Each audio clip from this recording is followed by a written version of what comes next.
Hi, this is Nick Stewart, and today in this particular blog I want to talk about SMEs and why SMEs don't merge or acquire other companies more often.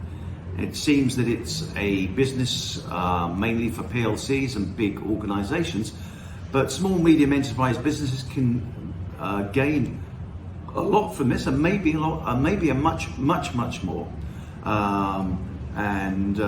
Anyway, in this video I'd like to sort of outline the reasons you might want to consider as a small medium enterprise business a acquisition or a merger.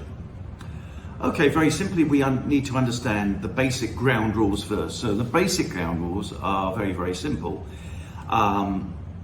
If you're selling your business as an SME coming up to retirement, you will probably get a buyer somewhere between 2 to 4 times your net profits as a valuation and as a price that you will actually sell your business for. In America, it's far worse. It's probably 1.9 to 2 times. The reason for this is very simple. Retirement sells. There are a lot of people around between 65 and 75, which I call the baby boomer generation, and all their businesses are for sale. So what happens is, out of 100 businesses for sale, only 20 get sold. That's 80 that get sold. So it's always a question of market demand and supply, and also there's no liquidity, right? You can't just sell part of your business. You really need to sell all your business. Now you compare that to the stock market with public listed companies like Apple and bigger companies.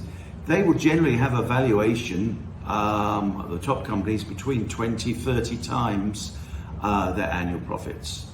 So you can see it would be a fantastic advantage to get to be publicly listed. And one way to get publicly listed is to get your net profits up to over $1 million a year, or 750,000 sterling. Then there are different ways, which I will cover in a different video, that you could basically start to take. You could exchange your company's shares for public limited company shares, and you then have tradable shares and liquidity. So for example, you wouldn't have to sell your whole business. You could maybe sell 20% of your business and keep shares in 80% of your business. But how do you get there? So very simply, you need to think about a company. Let's say we have 2 IT companies. Both are making $400,000 a year profit, and they're both successful in their own right. And you, as an owner of one of these companies, you go along to this other company and say, would you like to merge? So at the moment, 400,000 times net profit times 4 would give you a valuation of $1.6 million. However, when you merge with this new company, 2 plus 2 isn't 4, it could be 5, it could be 7. So firstly, you merge, you have now got 2 companies making $800,000 a year profit.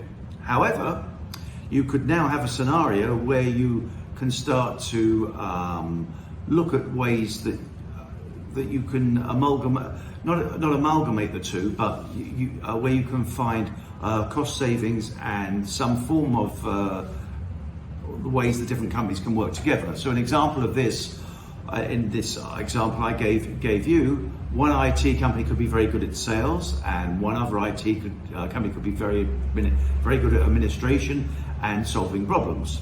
So you could apply both sets of new skills to that company. You also may have certain staff that you no longer need. So it's quite foreseeable that you could actually get the net profit up from $800,000 to $1 million. Okay. Now the great thing is, once you start to hit $1 million and you exchange your shares in a PLC, your $1 million becomes maybe $10 million. And half of $10 million is $5 million. So instead of your company or your share in the company being worth $1.6 million, it's now worth $5 million.